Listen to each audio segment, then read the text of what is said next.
এবার বাংলাদেশের প্লেয়ারদের মতোই কাঁদলো পাকিস্তানের প্লেয়াররা। দর্শক, যুব বিশ্বকাপের সুপার সিক্সের দ্বিতীয় ম্যাচে পাকিস্তানের বিপক্ষে মাত্র 5 রানে হেরে বিশ্বকাপের সেমিফাইনালের আগেই বাদ হয়েছিল বাংলাদেশ দল, যেখানে সেমিফাইনাল নিশ্চিত করেছিল পাকিস্তান দল। যেখানে অস্ট্রেলিয়ার বিপক্ষে সেমিফাইনাল খেলতে মাঠে নেমেছিলেন পাকিস্তান দল, যেখানে শুরুতেই ব্যাটিংয়ে নেমে 179 রান সংগ্রহ করতে পেরেছিল পাকিস্তান দল।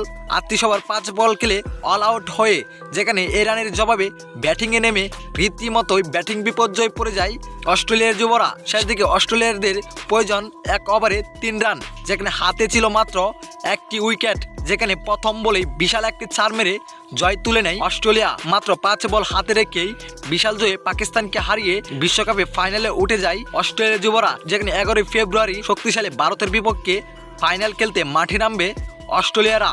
তো দর্শক, কি মনে হয় এবারে যুব বিশ্বকাপ কে নিবে, ভারত না অস্ট্রেলিয়া?